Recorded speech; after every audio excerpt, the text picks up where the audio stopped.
Bonsoir à toutes et à tous, vous regardez Bienvenue en Ile-de-France sur le Figaro TV. Comme tous les jours dans cette émission, on traite ensemble des sujets qui vous concernent et qui concernent notre région. Emmanuel Grégoire est le nouveau maire de Paris. Il s'est largement imposé hier soir dans un scrutin nettement moins serré qu'annoncé. 50,52% pour le candidat de la gauche unie, 41,52% pour Rachida Dati et à peine 8% pour Sophia Chikirou. Le socialiste s'est rendu en vélo de son QG à la place de l'Hôtel de Ville où l'attendait Anne Hidalgo. Importante défaite pour la droite à Paris qui n'a pas réussi le pari de l'alternance et ce malgré le bilan catastrophique laissé par Anne Hidalgo et son équipe. Sur le haut de la pile de dossiers, le scandale du périscolaire à Paris, on en parle avec nos invités autour de la table. En culture, un voyage sensoriel dans l'empire du soleil levant sans quitter Paris. Entre tradition millénaire et culture pop contemporaine, le Japon s'invite à la Villette. Le Figaro Histoire enfin nous racontera Paris sous le feu de la grosse Bertha. C'était il y a 108 ans jour pour jour et la capitale essuyait pour la première fois le tir d'un engin allemand. On en parle en fin d'émission avec Geoffroy Caillé.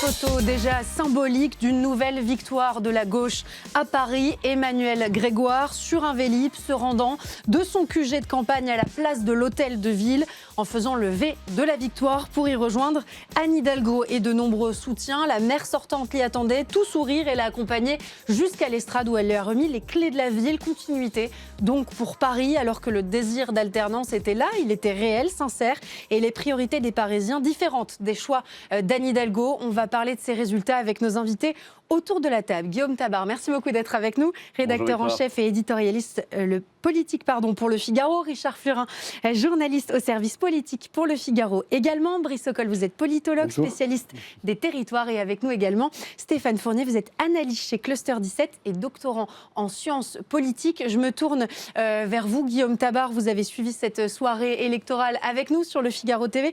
On n'a pas arrêté de parler sur ce plateau du bilan qui a été laissé par Anne Hidalgo, une ville sale, endettée, où les Parisiens ne se sentaient plus en sécurité. On a ajouté à ça le dossier du périscolaire et pour autant, ça n'a pas suffi pour que l'alternance se fasse à Paris. Ouais, d'abord, la question du périscolaire est arrivée très très tard dans la campagne. Les faits sont antérieurs et il aurait pu exploser beaucoup plus fortement et plus rapidement. Ça n'a pas été le cas. Ça fait partie aussi des mystères, parfois des sujets qui percent, d'autres qui ne percent pas. Et ils ont commencé à apparaître dans le débat municipal, en gros à partir du débat du mercredi soir, donc soit quelques jours avant. Bon, je crois que la réalité, vous avez parlé du bilan qui correspond au ressenti d'un grand nombre de Parisiens, mais il faut voir la réalité telle qu'elle est, c'est que Paris, on l'avait peut-être un peu oublié, est une ville sociologiquement de gauche, qu'un électorat solidement ancré à gauche. On le voit municipal depuis 2001 maintenant et avec une avance qui se renforce de scrutin en scrutin. On le voit aussi aux législatives où le nombre de députés de gauche est impressionnant et laissant à la droite un réduit, voilà, c'est le mot. Bon, dans le feu de la campagne, avec l'originalité de la campagne de Sarah Knafo, l'éruption de Sophia Chikirou. On a cru que ça pourrait marcher. On avait cru que les lignes pourraient bouger à Paris. En fait, elles ne l'ont pas tellement et j'en veux pour preuve finalement le résultat géographique, car finalement depuis 2001, la carte bouge très peu. La carte parisienne ne bouge pas. On va la regarder puisque c'est cette vague rose à l'est de Paris et ces bastions bleus à l'ouest parisien. Finalement, on est complètement dans la sociologie du vote parisien. Totalement. Là, c'est la carte du résultat municipal à l'échelle des arrondissements. Il faut aussi peut-être compléter avec la carte du vote à l'échelle des arrondissements eux-mêmes, qui est en gros celle-là, sauf le 5e, où Florence Berthoud a gagné sa mairie. Voilà, ce qui montre que tous les arrondissements qui étaient à droite, ou alliés à la droite en tout cas, restent à droite, et tous les arrondissements qui étaient à gauche reste à gauche. Messieurs, je vais vous donner la parole pour expliquer cette sociologie du vote parisien. Je me tourne vers vous, Richard. Hier, on a vu Emmanuel Grégoire tout sourire, prendre ce Vélib, se rendre avec quelques-uns de ses soutiens sur la place de l'Hôtel de Ville, où l'attendait Anne Hidalgo pour une cérémonie de remise des clés de la ville de Paris. C'est un moment symbolique, c'est un moment fort. Est-ce que c'est malin de montrer tout de suite une proximité aussi évidente avec Anne Hidalgo, alors qu'il n'a pas arrêté de répéter « Oui, on a fait des choses positives, on a fait des choses qui le sont moins, mais je ne serai pas le candidat qui sera le successeur d'Anne Hidalgo ». Dans la mesure où c'était l'instant même où la campagne était terminée, puisqu'il avait été déclaré vainqueur, ça posait plus de difficultés. Je ne sais pas à quel point cette libération, cet affranchissement d'Anne Hidalgo était réel, sincère, etc. Je pense qu'il l'est de fait, mais c'était compliqué de dire qu'Emmanuel Grégoire, il y a une part de communication pour lui, de dire qu'il s'était affranchi d'Anne Hidalgo, mais je pense que de fait, il s'inscrit totalement dans la continuité. D'ailleurs, la seule nuance, si on nous posait la question sur le fond, c'était une différence de style. Sur le programme, c'était le continuum parfait, 40% de logements sociaux qui sont promis dans les années à venir, par exemple. Donc oui, moi, ça ne m'a pas beaucoup étonné, même s'il y a effectivement, dans l'embrassade franche, il y avait une part c'était un peu amusant quand même. Ouais, c'est d'ailleurs elle qui a pris la parole en premier sur cette estrade. Effectivement, ouais. Donc elle a pris finalement beaucoup de place dans cette transmission. C'est comme ça que ça se passe d'habitude ? Je ne sais pas, je vous pose la question. Oui, je pense que c'est une transition socialiste à socialiste. Oui, ça se passe avec plutôt de la chaleur. On a parlé de cette sociologie parisienne. J'aimerais qu'on écoute les propos d'Emmanuel Grégoire qui hier a parlé de la fidélité des Parisiens et de la validation d'un projet de gauche pour Paris. On l'écoute et je vous fais réagir. Aujourd'hui, Paris a décidé de rester fidèle à son histoire. Merci infiniment aux Parisiennes, aux Parisiens qui, d'où qu'ils viennent, ont fait le choix de l'union de la gauche et des écologistes au second tour. Ce soir, c'est la promesse, par cette victoire, une promesse exigeante, c'est la victoire d'une certaine idée de Paris. Un Paris vivant, un Paris progressiste, un Paris populaire, un Paris pour tous. Paris a décidé de rester fidèle à son histoire. Qu'est-ce que ça vous évoque, Stéphane Fournier ? Ça m'évoque effectivement, comme le disait Guillaume Tabar tout à l'heure, la sociologie a parlé. De Paris l'emporte sur tout le reste. Et dans les grandes villes, d'ailleurs, on le voit bien, la sociologie l'emporte parfois même contre la rationalité, contre des effets de campagne, contre des effets de dynamique. Et donc la vague, la tendance de fond à Paris est effectivement que Paris est une ville très majoritairement à gauche, mais j'affine un tout petit peu le propos en disant que Paris est une ville de gauche social-démocrate. Ce qui est, à mon avis, un fait quand même important à souligner. Parce qu'Emmanuel Grégoire a refusé l'alliance avec la France Insoumise. Ce qui lui a rendu service, à mon avis, dans l'entre-deux tours, puisque les reports de voix de l'électorat bournazel, notamment, ont été très importants. Et le vote à l'inverse de la gauche radicale à Paris a été quand même relativement faible et assez confiné, contrairement à d'autres métropoles. À peine 8%, en effet, pour Sophia Chikirou dans les derniers chiffres. Une question, Brice Sokol, sur les chiffres de la participation à Paris. On avait évoqué sur ce plateau le fait que le maire était l'élu de confiance, que face au manque de confiance que les Françaises et les Français pouvaient avoir dans leurs élus, le maire restait finalement cet élu pour lequel on avait envie de se mobiliser. Est-ce que ça se voit dans les chiffres de la participation ? Non, ça ne se voit pas concrètement, mais parce que nous, on avait écrit avec Frédéric Dabi, c'est qu'il y a une défiance à l'échelle nationale qui commence à irriguer le local. C'est-à-dire qu'il y a vraiment un impact du national sur le local en termes de défiance. Ça, c'est une réalité. C'est surtout vrai quand, les candidats sont des figures nationales. Je pense à Rachida Dati, mais c'est vrai ailleurs. Ça peut jouer, mais je voudrais juste revenir un instant sur cette campagne. Ce qui est intéressant, c'est qu'on a le sentiment qu'à Paris, comme ailleurs, ce sont un peu, notamment dans la métropole, les candidats à bas bruit qui ont gagné. Et ça, c'est très significatif à Paris. Emmanuel Grégoire a fait une campagne à bas bruit. Il a d'abord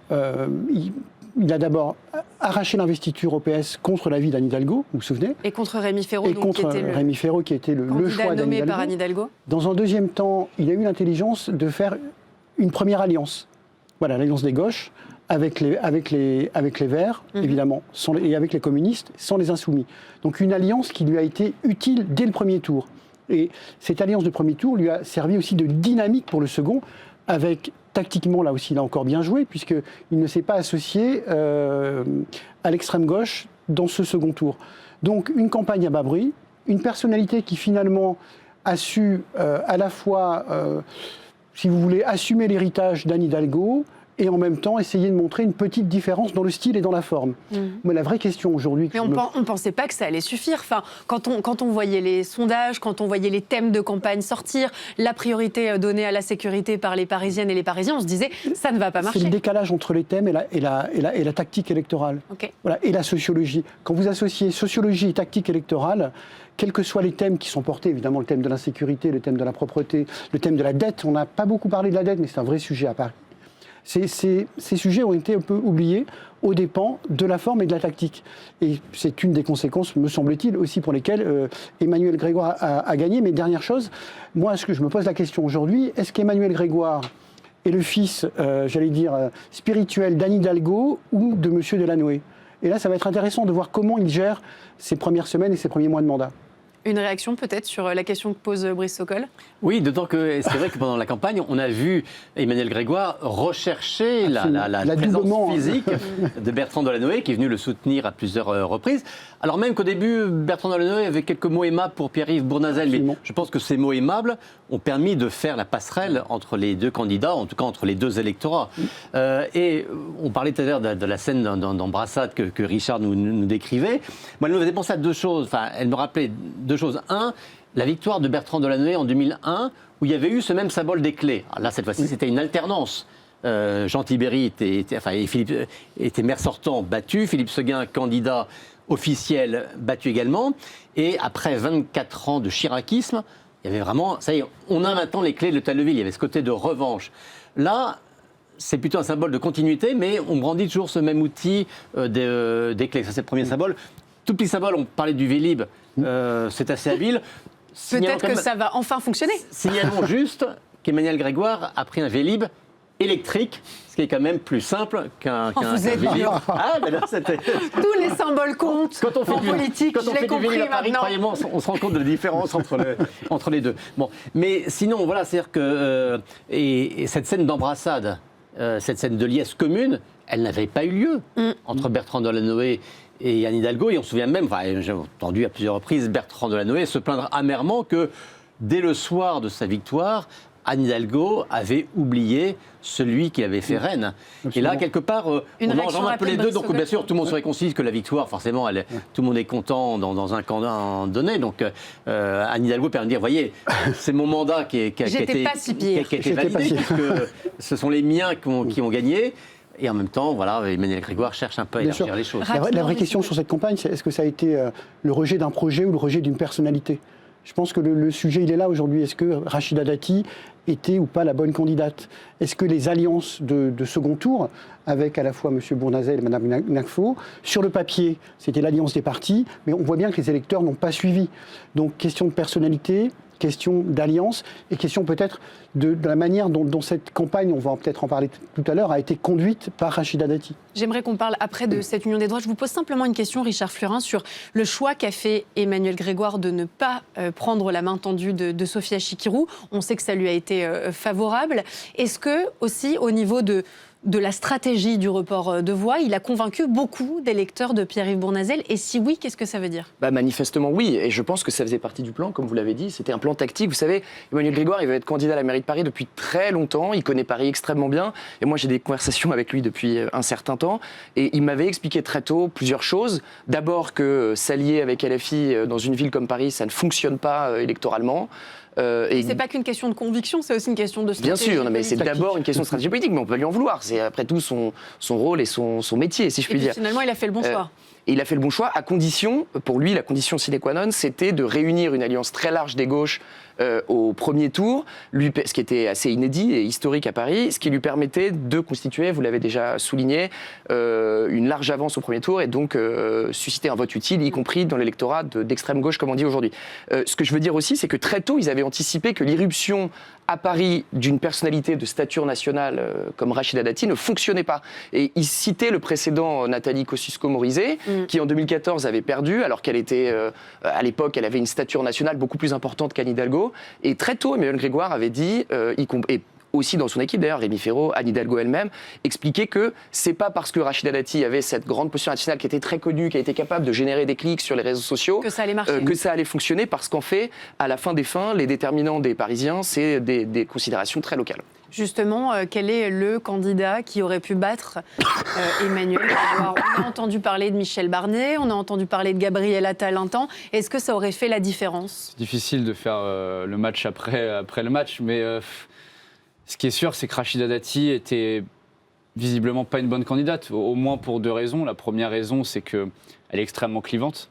Dans une ville qui est quand même, dont le barycentre électoral est quand même assez modéré. On a affaire à des gens qui sont très diplômés, qui sont dans la fourchette très haute des revenus, etc. Et donc qui sont plutôt en demande d'apaisement et de rassemblement et de modération. Et donc la figure de Rachida Dati, en plus avec des affaires judiciaires qui ont quand même émaillé sa campagne, lui ont pas rendu service, ça c'est évident. On voit la violence d'ailleurs à son QG de campagne quand elle est sortie avec des militants de gauche qui étaient présents pour la huer. Enfin, c'était une scène pour le coup hyper violente et complètement absurde au vu du résultat du vote. Oui, mais révélatrice aussi des clivages et de la polarisation qui a lieu aussi à Paris quand même, et du rejet qu'elle génère dans une partie de l'électorat, mais pas seulement de l'électorat de gauche, puisque je le répète quand même, l'électorat Bournazel, il faut le dire, c'est quand même ça le fait de la campagne, faut s'arrêter 2 secondes là-dessus. Est-ce qu'il aurait gagné, Pierre-Yves Bournazel, s'il avait maintenu sa candidature? Ça me chagrine. Non, je ne pense pas. Je ne pense pas, mais parce que tout simplement, parce que les voix, ce serait... 50% de son électorat s'est reporté sur Emmanuel Grégoire, 50% de son électorat s'est reporté sur Rachida Dati. On imagine que Rachida Dati espérait que ça soit nettement plus en sa faveur, 70-30, on a parlé de 65% à un moment. Bournazel n'a rien fait pour que son électorat se déporte sur Rachida Dati. Il faut quand même le souligner aussi. Et sa liste. Dans un article de Libération vendredi, on apprenait qu'en substance, en gros, Bournazel allait voter pour Emmanuel Grégoire. C'est quand même assez incroyable, quoi. Donc, et la liste Bournazel avait cette particularité d'être plutôt une liste Renaissance centre-gauche, ouais. Ce qui est très, très rare par rapport aux autres listes Renaissance dans les autres métropoles, c'est que là, sur sa liste, il y avait Clément Beaune. Qui a lui annoncé aussi qu'il voterait Grégoire. Tout à fait. Il était très bien placé sur sa liste, et donc ça a plombé évidemment les reports de voix en faveur de Rachida Dati. Oui, je tempérerai tout cela un tout petit peu au sens où, mais je le dis d'abord pour moi, c'est pas un reproche que je fais à personne, au lendemain d'une élection, c'est toujours plus facile de prendre le score, dire évidemment il ne pouvait que perdre et c'était forcément le mauvais candidat. Grégoire était forcément génialissime. On réécrit un peu l'histoire. Oui, on réécrit un peu l'histoire. Il y a une part d'inconnu et puis voilà, les choses se déroulent et on n'est pas maître de ce que font les électeurs. Il y a encore peu de temps, c'était Pierre-Yves Bournazel qui était montré du doigt en disant comment il ne joue pas vraiment le jeu. Édouard Philippe est obligé de le rappeler à l'ordre pour dire il faut l'union de la droite. On reprochait aussi à Emmanuel Grégoire de pas bien maîtriser ses troupes. Etc. Bon, voilà. Moi, je pense que le point de départ, ça reste ce qu'on disait au début, la réalité politique de Paris. Et je crois, alors bien sûr, on peut faire la liste de toutes les erreurs qu'a commises Rachida Dati, etc. Bon, mais je ne crois pas une seconde qu'une autre personnalité plus au centre, plus à droite, plus nationale, plus parisienne, aurait pu rassembler. Là, on pointe la dimension nationale de Rachida Dati. Mais Rachida Dati, elle est maire du 7e depuis 2008. Maire réélue d'ailleurs du 7e. Maire réélue des premiers tours. Elle est présidente du groupe d'opposition à Hidalgo pendant 6 mois. Paris, donc, bien sûr, c'est une figure nationale et clivante, comme on le répète souvent. Mais elle a aussi un ancrage local. Elle avait aussi cette dimension strictement parisienne, bien plus qu'un Michel Barnier, qui n'est député de Paris que depuis 2 mois, par exemple. Pour citer quelqu'un, on dit à lui, il aurait eu un profil consensuel. Voilà, je pense qu'il y a en l'occurrence pas d'équation parfaite. Il y a une réalité d'un chiffre qui est brutale. Et puis il y a la réalité aussi. Je pense, comme le soulignait Richard, la très grande habileté d'Emmanuel Grégoire, parce qu'en disant non à Sophia Chikirou, il se doutait, il espérait, ou il savait, en tout cas il a eu une intuition juste, que une partie des électeurs de LFI allait quand même vouloir un vote utile au second tour, à dire entre Dati et un socialiste, c'est mieux le socialiste. Et surtout, il se doutait que cette posture de fermeté à l'égard de LFI allait favoriser ces passages de voix venant de Pierre-Yves Bournazel, et à l'évidence, c'est ce qui s'est produit. Et juste un instant, la liesse et la joie, hier, on a parlé de l'embrassade entre Anne Hidalgo et Emmanuel Grégoire, dit aussi le niveau d'inquiétude, pour prolonger le niveau d'inquiétude qui a habité l'équipe de Grégoire dans l'entre-deux tours. Hein. Moi, c'est ce qu'on me disait la semaine dernière. On ne s'attendait pas du tout à un écart tel, et il y a eu un moment de fébrilité, notamment après le débat télévisé, qui n'a pas viré à l'avantage d'Emmanuel Grégoire. Les insultes qu'aurait proféré Rachida Dati en sortie de plateau, Emmanuel Macron qui aurait eu un rôle dans le retrait de Sarah Knafo. En effet, on sent qu'il a un peu perdu pied après le débat. Et on parlait d'un écart de 1 point. Hein. Oui, tout à fait. Et Anne Hidalgo s'est vue donner la clé de la ville à Rachida Dati, donc elle était contente de la donner finalement à Emmanuel Grégoire. Bien sûr, surtout que l'alliance entre guillemets des droites, sur le papier, permettait à Rachida Dati d'avoir 75 000 voix d'avance. Sur le papier, donc ça aurait mathématiquement. Pu marcher, c'est ce que donc vous je comprends l'angoisse d'une partie de la gauche. Mais on va écouter Emmanuel Grégoire parler justement de cette union des droites et je vous fais réagir dans la foulée. L'union des droites ne dirigera pas Paris. Parce que tout dans l'âme de notre capitale rejette l'idée d'un Paris rabougri, l'idée d'un Paris qui trie ses habitants. Ce soir, les Parisiennes et les Parisiens ont adressé un message à Jordan Bardella, à Marine Le Pen, à Sarah Knafo et à ceux qui ont œuvré en coulisses pour l'union de ces droites. Et ce message est clair, Paris n'est pas et ne sera jamais une ville d'extrême droite. Pardon, mais est-ce qu'il a été question à un moment que Paris devienne une ville d'extrême droite, quand bien même Sarah Knafo a fait un très bon début de campagne? Franchement, on n'a jamais imaginé qu'elle dépasse les 15%. En politique, on s'en fiche parfois que ça soit la réalité. Non, mais il fait ça pour mobiliser sa base et envoyer un message à l'électorat de gauche qui se soude et qui se fédère très largement contre la droite et contre l'extrême droite, et notamment à Paris. Et ça a très bien marché dans l'entre-deux tours pour Emmanuel Grégoire, effectivement, d'attiser un peu cet épouvantail d'une union des droites dont on sait que en réalité, sur le papier, elle n'existait pas. Elle n'avait pas lieu. Est-ce qu'on peut vraiment fasciser Rachida Dati ? En tout cas, c'est ce qui s'est produit, parce que c'est vrai que Emmanuel Grégoire, là, il cite, il a pointé une alliance qui n'a pas existé. Bon, à ma connaissance, sur la liste de Rachida Dati au second tour, il y avait Marlène Schiappa, ancienne ministre d'Emmanuel Macron, venue de la gauche, et il n'y avait pas Sarah Knafo. Non. Bon, donc, Sarah Knafo qui a quand même été très claire, elle, sur ce qu'elle demandait à ses électeurs, finalement. C'était de faire gagner la droite à Paris. Sarah Knafo, elle s'est retirée. En reprochant à Dati de ne pas avoir fait alliance avec elle. Donc, il y a ce paradoxe, on met en garde les gens contre les alliances. Attention, vous allez faire alliance. Bon. S'ils ne font pas d'alliance, on dit un retrait est coupable. Que le retrait, c'est un retrait, par définition. Ça, bon. Quand Sébastien Delogu s'est désisté pour Benoît Payan à Marseille, personne n'a dit « regardez, il y a une alliance entre Benoît Payan et l'extrême gauche ». On a dit que c'était une décision de bon sens.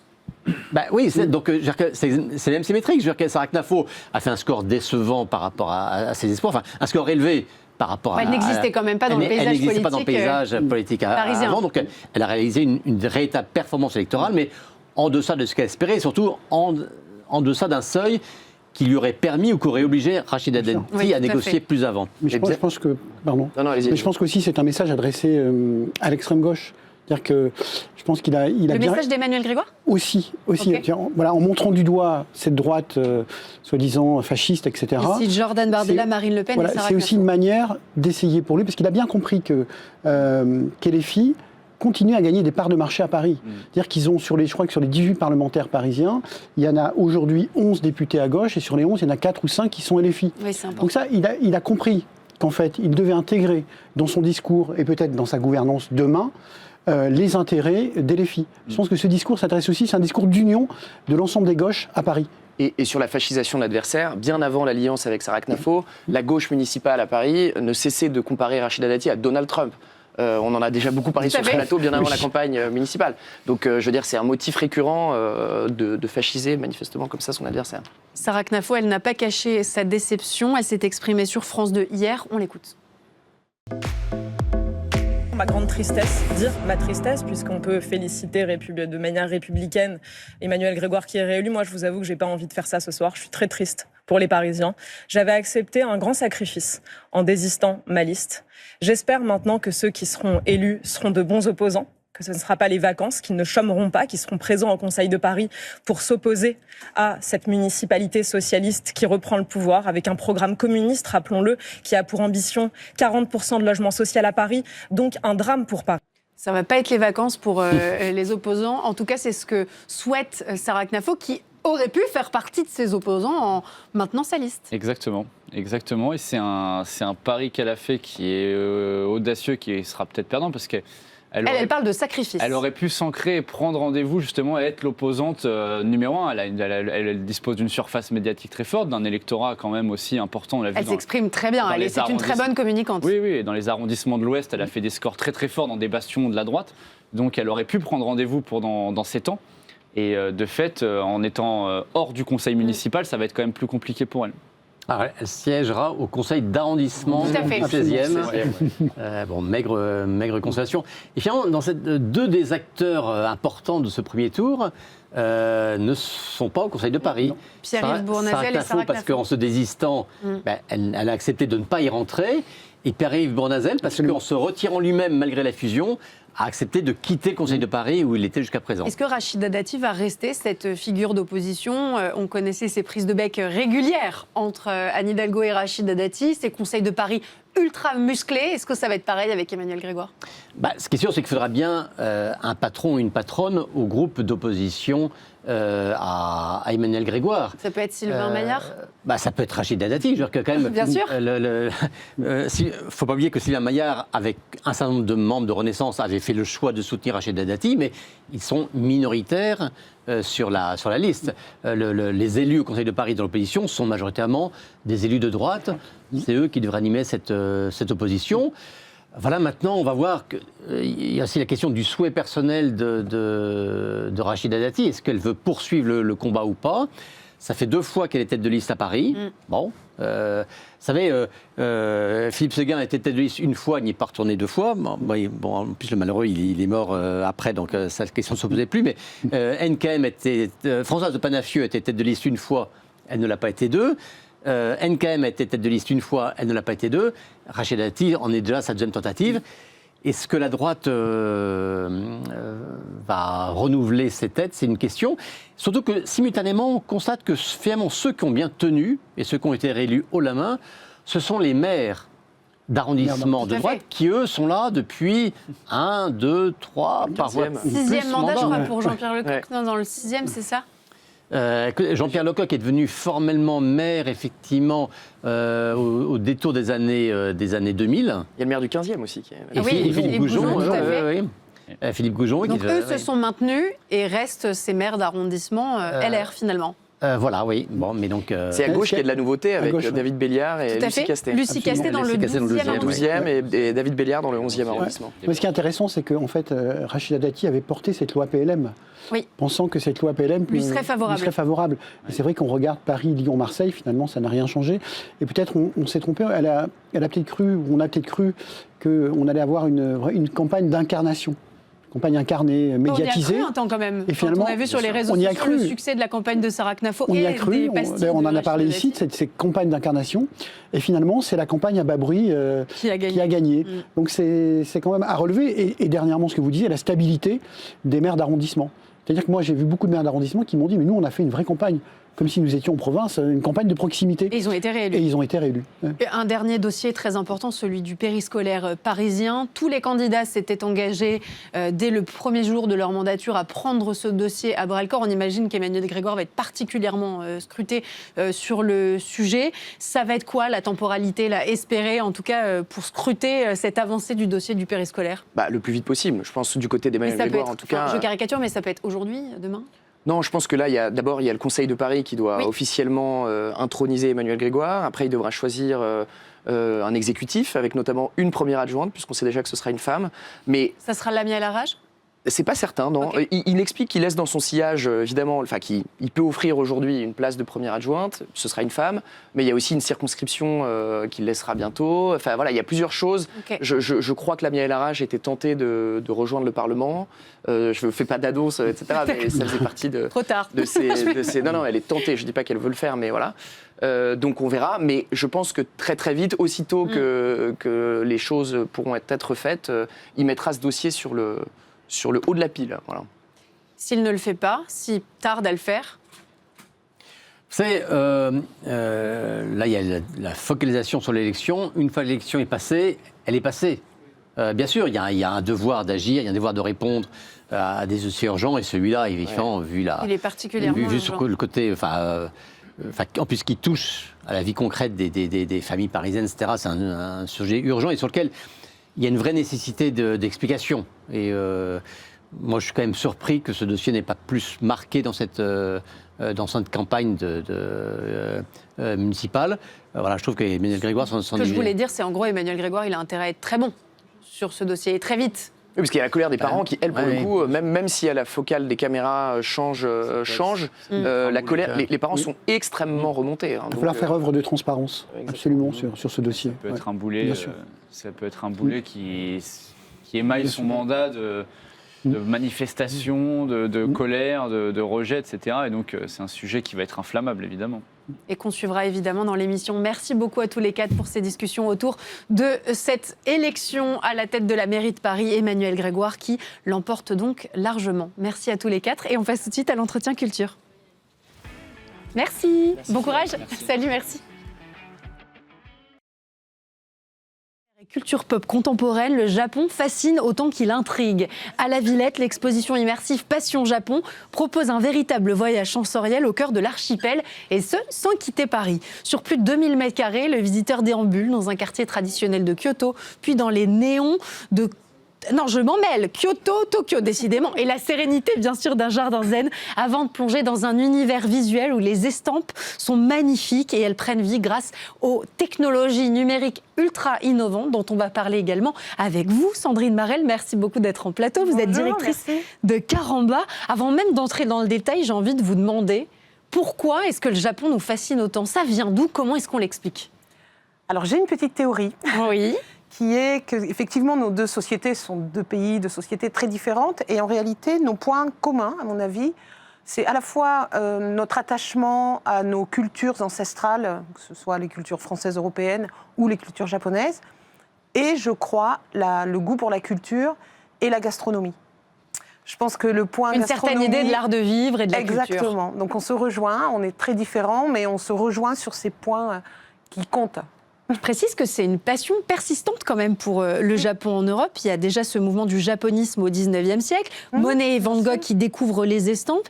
Et déjà, une ambivalence assez incroyable entre l'admiration esthétique, cette passion, cette tentation du Japon et cette projection un peu fantasmée de ce que serait le Japon. Oui, le raffinement du Japon nous fascine. Et en même temps, la modernité de la culture japonaise, avec les jeux vidéo, les mangas. La France est le deuxième marché pour les mangas dans le monde après le Japon. C'est totalement incroyable. Donc là encore, ça se répond, des points de connexion. Oui, tout à fait. Quand on parle de projection, est-ce que ça veut dire que dans cette exposition, on assume une part d'artificialité? Alors, une artificialité, une technologie, une approche technologique, oui, mais sourcée. C'est-à-dire qu'on n'est pas sur des images créées par IA, etc. On est vraiment tous les développements du studio Itohata qui a créé les films qui sont projetés en géant dans les salles immersives. Donc c'est pas de l'exotisation? Non, ce sont des animations qui découlent des estampes dont la plus connue est évidemment la vague de Kusai. Il y en a plein d'autres avec toutes les japonaises dans les jardins en fleurs, les saisons, le travail sur les fleurs, les cerisiers, etc. Ce qui est intéressant, c'est qu'il y a aussi ce travail de reconstruction moderne autour de ce qu'on dit être le Japon traditionnel, l'image qu'on s'en fait chez nous. Bien sûr. Et là, vous nous le confrontez justement avec la réalité ancestrale de la culture japonaise. Oui, tout à fait. En fait, l'exposition se déroule en deux parties, deux immenses parties, chacune de 1000 m² chacune. Donc on est à peu près sur 1h30 de visite, un peu plus si on veut vraiment tout lire, tout regarder. C'est une vraie balade. Il y a des écrans interactifs pour découvrir la cérémonie du thé, les sumo, le kabuki, voilà. Et on a des vitrines d'objets originaux, des samouraïs, de très beaux costumes, de geisha, des costumes originaux. Des poteries, le kintsugi, qui est vraiment l'art de réparer les poteries avec des fils d'or. Et c'est hyper à la mode en plus en ce moment. Donc on voit une vitrine et en même temps on a un écran interactif qui nous présente en vidéo ces arts ancestraux et ces arts de voilà, l'origami, enfin voilà, il y a tout un...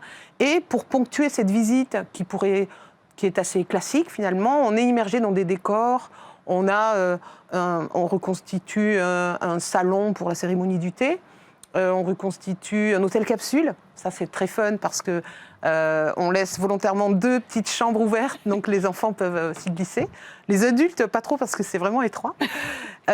Et cet hôtel capsule, il est justement le passage entre l'expo des cultures ancestrales vers le monde moderne, avec les mangas, les Pikachu, les Goldorak, etc. Moi, je trouve que cette cohabitation, elle est géniale, parce qu'elle confronte le sacré et le trivial, et on bascule d'un monde à l'autre, assez naturellement, en se rendant compte que finalement, ces mondes se répondent.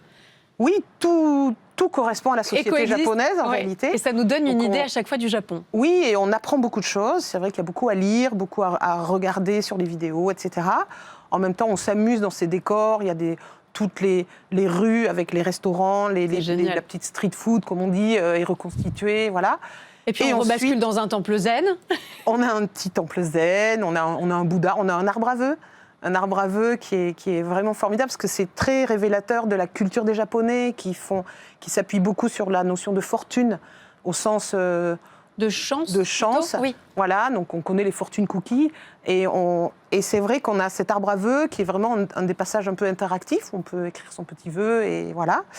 Et la deuxième partie, alors là, après une déambulation dans tous ces endroits en immersion physique. Là, on passe en immersion digitale et là, c'est un rêve éveillé. Et c'est vraiment 5 salles d'animation vidéo. Chaque salle, chaque montage a une durée de 7-8 minutes, donc c'est assez long. On peut s'asseoir, on peut rêver, on peut regarder. En fait, on fait un peu ce qu'on veut de cette exposition. Exactement. Et c'est assez génial parce qu'on peut se l'approprier. Oui. On peut y passer 1 heure comme 4 heures si on a envie. Et 4 heures, c'est un peu long. Vous ne le souhaitez pas pour ceux qui viennent le week-end, parce qu'il y a beaucoup de monde qui vient, on ne l'a pas dit. Oui, mais il y a énormément de monde. Ça dit aussi quelque chose de l'envie des Parisiennes, des Parisiens, des Français, des touristes, de continuer à découvrir cette culture japonaise, jusque dans la pureté de ce jardin zen final, où il y a quelque chose un peu de la réconciliation, finalement, de ces 2 mondes et de l'apaisement. Alors, la salle finale, c'est une salle, je ne veux pas trop le déflorer, parce que c'est vraiment la masterpiece de l'exposition. C'est un mont Fuji reconstitué, avec tout le passage des saisons et c'est magnifique. Sur ce mont Fuji. Et voilà, c'est vraiment et c'est très poétique. 10 minutes de rêverie absolument magnifique. Et à la sortie, nous avons tenu à mettre en place une boutique de produits 100% made in Japan. Donc on ne trouvera pas de mugs, de magnets, etc.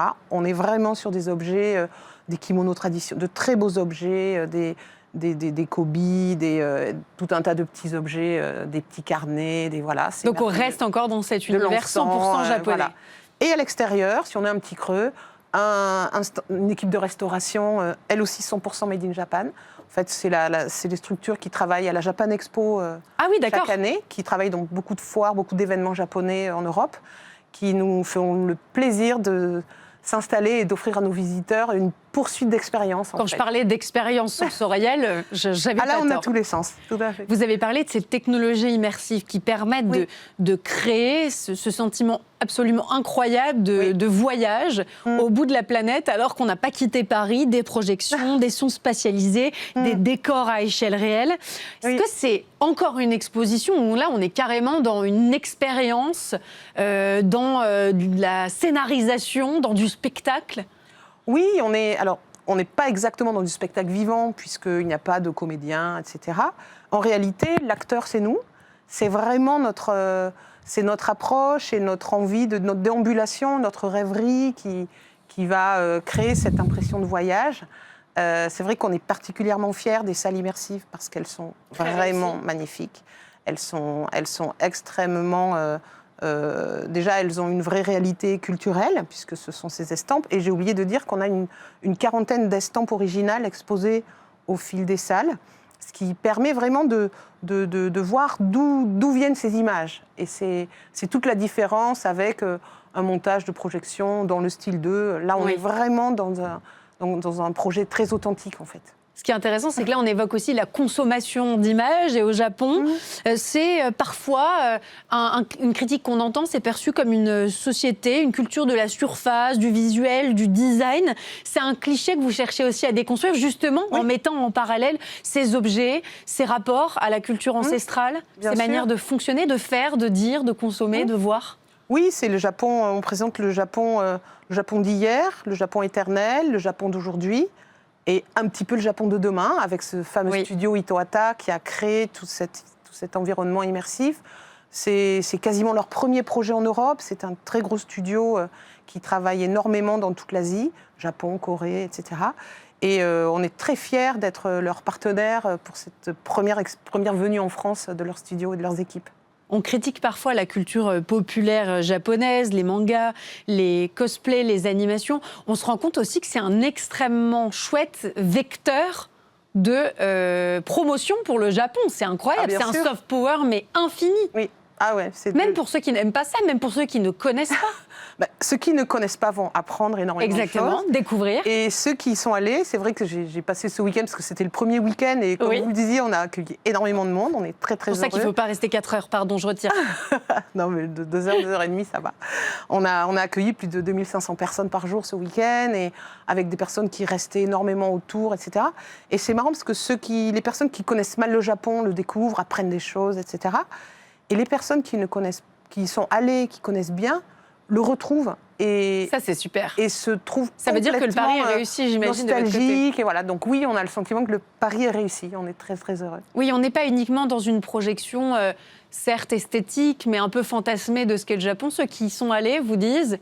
Je m'y reconnais. Je retrouve le Japon que j'ai aimé là-bas. Est-ce que cette exposition, elle a été conçue uniquement en collaboration avec des acteurs japonais ? Comment est-ce que vous avez sourcé finalement ce que vous présentez pour que ça soit le plus réel et le plus pragmatique possible ? Alors ça, c'est effectivement notre travail en tant que producteur. Nous, moi, je travaille chez Karamba Spectacle. On est chez Karamba Culture Live. On est producteur de concerts et spectacles. On travaille avec Ben Mazué, Grand Corps Malade, Chloé Ocapéo. Oh, je vais au concert de Ben Mazué bientôt. Ah ben, pour information. Vous allez trouver ça extraordinaire. J'en doute pas. Et la production d'exposition, effectivement, le sourcing, comme vous dites, est une phase très importante. Le sourcing du lieu, parce qu'il faut trouver le lieu, les contenus et les projets. Et cette exposition, en réalité, c'est la réunion de 2 projets existants. Le projet Itohata, le mapping vidéo qui vient du Japon, que nous avons souhaité compléter par cette première partie d'exposition, qui est quelque part plus classique, une immersion physique, plus muséale, plus pédagogique, plus muséale, et qui isolément fonctionne très très bien, elle fonctionne bien toute seule, mais la partie immersion digitale complète idéalement ce projet, on en est très heureux. Vraiment. Qu'est-ce que vous souhaitez que les visiteurs retiennent en sortant ? Qu'est-ce que vous souhaitez déclencher chez eux ? Quel genre d'émotion ? L'envie d'aller au Japon, peut-être. L'envie d'aller au Japon, l'envie de lire davantage, surtout sur la cérémonie du thé, sur tous les rituels, sur les religions. Vous, ça vous fascine, cette culture ? Oui, ah ouais, vraiment. Vraiment, et pourtant, je ne suis pas de la génération des mangas, mais... Ah, c'est intéressant ce que vous venez de dire. Ça me donne encore plus envie d'aller chercher de ce côté-là. C'est vrai que... Puis quand on commence à creuser, c'est infini. Mais oui. Bien sûr. Puisque c'est un art de vivre assez extraordinaire. Oui, et ces estampes sont sublimes. C'est magnifique. Et les voir se déployer en grand dans les salles, on sort apaisé de cette exposition. Alors effectivement, on a un peu crapahuté pendant 2 heures, mais...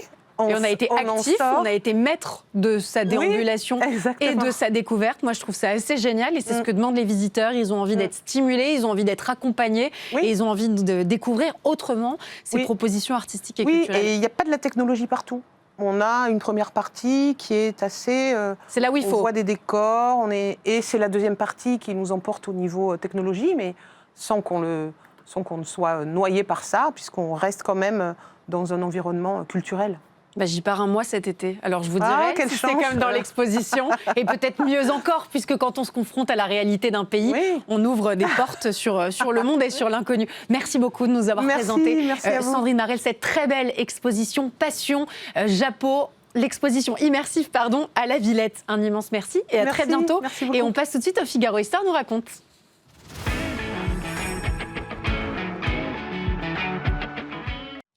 Il y a 108 ans, en pleine Première Guerre mondiale, Paris essuyait pour la première fois le tir d'un engin allemand qui ferait beaucoup parler de lui, la Grosse Bertha. On revient sur cet épisode avec vous, Geoffroy Caillé, dans Le Figaro Histoire raconte. Je rappelle que vous êtes rédacteur en chef Le Figaro Histoire et que ça fait longtemps qu'on ne s'est pas vu. Alors moi, je suis très heureuse de vous retrouver pour parler de ce moment d'histoire qui a marqué Paris. Quelle est la situation de Paris en cette fin de Première Guerre mondiale ? Alors au cœur de l'année 1918, Paris est une ville fatiguée, mais debout et pas vraiment meurtrie, évidemment, contrairement à tout ce qui se passe sur le front. Depuis 4 ans, la Première Guerre mondiale ravage l'Europe, effectivement, mais les Parisiens, eux, ils ont appris à vivre au rythme de la guerre, c'est-à-dire avec les pénuries, les listes de morts qui sont affichées dans les rues de Paris, les blessés qui reviennent périodiquement du front. On entend parfois les canons lointains lorsque le vent porte le grondement jusqu'à la capitale, mais la guerre, c'est loin de Paris, parce que depuis la bataille de la Marne en septembre 1914, le front, vous le savez, s'est stabilisé à un peu plus de 100 km au nord de Paris, sur la ligne de la Marne, et jusqu'à ce moment-là, cette distance semble justement une barrière suffisante. Alors l'aviation allemande a bien tenté quelques raids sur la capitale, et on a vu au cours de la guerre des zeppelins, donc ces sortes d'énormes cigares, ballons dirigeables, survoler Paris. Mais en 1918, ces attaques-là sont rares et Paris, malgré la guerre, continue de respirer. Les tramways circulent, les marchés sont ouverts et on voit encore des enfants jouer dans certaines rues. Ça, c'est jusqu'au matin du 23 mars. Oui, parce que ce jour-là, il est un peu plus de 7 heures du matin, le ciel est clair, il est presque paisible, et soudain, une détonation éclate sur les quais de Seine à plusieurs endroits, une puis plusieurs détonations. Elles sont violentes et en fait, elles sont étranges, parce qu'il n'y a pas eu d'avertissement, il n'y a pas eu de signe avant-coureur, pas de sirène, pas de vrombissement d'avion, ce qui était le cas dans le cas des attaques de Zeppelin. Alors les passants s'arrêtent complètement désorientés. Certains lèvent les yeux vers le ciel de façon instinctive, mais rien, le ciel est vide, une sorte d'attaque fantôme. Et quelques minutes plus tard, une deuxième explosion retentit ailleurs dans la ville. Alors très vite, les rumeurs se répandent. On parle d'un avion invisible, d'un nouveau genre aussi peut-être de bombes, d'espions. Et même les autorités de la capitale hésitent. Comment expliquer des impacts aussi soudains, si éloignés les uns les autres, sans que cela laisse aucune trace d'un appareil ? Et en réalité, de quelle arme s'agit-il ? Eh bien, à plus de 120 km de là, dans les forêts de l'Aisne, au nord-est de Paris, donc à peu près à l'endroit de la ligne de front, les Allemands ont installé une arme hors norme qui s'appelle le Pariser Kanonen, le canon pour toucher Paris, mais que les Français vont appeler la Grosse Bertha parce que dans les premiers temps de la guerre, les Allemands avaient utilisé un canon de ce genre et la presse avait popularisé ce nom. Donc on reprend ce nom de la Grosse Bertha pour désigner un canon différent. Et alors cette arme est vraiment très singulière. C'est un canon gigantesque qui est monté sur rail et qui est dissimulé dans une clairière soigneusement camouflée, évidemment à la vue de l'ennemi. Et d'ailleurs, ça n'est pas un seul canon, mais 7. Leur caractéristique à ces canons, ils sont très puissants. Surtout, le tube est extrêmement long et il propulse les obus à une vitesse telle que ces obus montent jusqu'à 40 km d'altitude. C'est absolument considérable. Et là-haut, dans les couches supérieures de l'atmosphère, l'air est plus rare et donc la résistance est moindre. Et l'obus suit finalement une trajectoire immense depuis l'Aisne, presque spatiale, avant de redescendre lentement vers Paris. Donc on ne voit rien et on n'entend rien. On ne voit rien et on n'entend rien au départ, et surtout entre le tir et l'impact, plusieurs minutes s'écoulent. Et donc à Paris, on finit par entendre finalement l'explosion avant d'entendre le bruit du canon lui-même. Et souvent, on n'entend rien du tout. On comprend que ça ait donné lieu à des incompréhensions, des incertitudes, des fantasmes aussi sur la nature de cette arme. Est-ce que la Grosse Bertha va s'arrêter là ? Non, elle ne va pas s'arrêter là parce que dans les jours qui suivent, les tirs vont continuer sur Paris. Et en fait, ils surviennent, c'est ça qui est frappant pour les Parisiens, à des heures irrégulières. C'est parfois le matin, c'est parfois l'après-midi, parfois en fin de journée. Et il n'y a pas de logique. Il n'y a pas de logique et il n'y a toujours pas de sirène pour annoncer ces tirs puisqu'on ne peut pas les repérer. Et donc, un obus tombe dans une rue, un autre tombe ailleurs. Parfaitement aléatoire. De façon aléatoire, près d'une gare, sur un immeuble. Les Allemands eux-mêmes ne peuvent pas évidemment préciser de façon parfaite l'endroit où le tir va avoir lieu. L'arme est imprécise, c'est la contrepartie de sa très longue portée, et c'est ce qui en fait justement quelque chose de terrifiant. Et donc pour les Parisiens, la peur s'installe de façon un peu insidieuse. Comment est-ce que les Parisiens vont réagir dans la peur en attendant ces tirs finalement ? Eh bien, ils vont développer des réflexes d'attente, et puis à chaque explosion, certains se plaquent contre les murs, d'autres descendent précipitamment dans leur cave d'immeuble. Mais la plupart du temps, comme il n'y a pas de signe avant-coureur, il n'y a pas grand-chose à faire. Il n'y a pas grand-chose à faire. Donc, il n'y a ni sirène, ni montée d'angoisse progressive, jusqu'au moment brutal où vraiment le tir intervient, ça et là, dans Paris. Alors, les journaux tentent de rassurer la population. Les autorités parlent d'obus à longue distance, qui est la réalité, mais sans trop entrer dans les détails, de façon à ne pas non plus faire paniquer les Parisiens. Mais tout le monde comprend que quelque chose a changé et que cette fois, la guerre s'est rapprochée de Paris. Elle est là, juste au-dessus des toits. Il y a un drame qui va survenir le 29 mars. On est quelques jours après les premiers tirs de la Grosse Bertha. Oui, une véritable tragédie, puisque ce jour-là, c'est le vendredi saint de l'année 1918, donc 2 jours avant Pâques. Et dans le quartier du Marais, derrière l'hôtel de ville, il y a la très belle église Saint-Gervais-Saint-Protais. Les fidèles sont rassemblés pour l'office du vendredi saint. L'office est en cours, le silence est profond dans l'église, recueilli. Et sans aucun avertissement, un obus traverse la toiture de l'église. L'explosion est absolument dévastatrice, on voit les résultats à l'écran. Une partie de la voûte de Saint-Gervais s'effondre sur l'assemblée. En quelques jours, le lieu de prière devient un champ de ruines. 91 personnes sont immédiatement tuées et 68 sont blessées. Les survivants sont hagards, ils tentent de se dégager des décombres à main nue. C'est la catastrophe. On a parlé de l'inquiétude, de l'incompréhension des Parisiennes et des Parisiens. Là, j'imagine que c'est la terreur qui s'installe dans la ville. Oui, là pour le coup, aucun Parisien ne peut ignorer ce qui s'est passé. Le bruit a été terrible, les journaux en parlent tout de suite, et donc la terreur se répand dans Paris, et elle choque, oui, profondément. Parce que ce n'est plus simplement une attaque contre la capitale elle-même, c'est vraiment une atteinte à ce qu'il y a de plus intime, de plus sacré, un vendredi saint. Et malgré cela, heureusement... Donc là, ils ont fait exprès de toucher cette église ? Alors on ne sait pas ? Là, vraiment, on ne sait pas. Parce qu'à cette distance-là, il est impossible de préciser si vraiment ils visaient cette partie-là ou pas de la capitale. Peut-être qu'ils avaient visé l'hôtel de ville, qui est juste devant, qui pouvait sembler à Dans tous les cas, c'était des symboles. C'est des symboles forts. Pour toucher les Parisiens, leur cœur et les inquiéter, exactement. Bien sûr. Et là, vraiment, la terreur fait partie de la vie quotidienne, ce qui n'avait pas été le cas pendant 4 ans. Mais malgré tout, les cafés restent ouverts, les Parisiens décident de résister, les théâtres continuent leur représentation.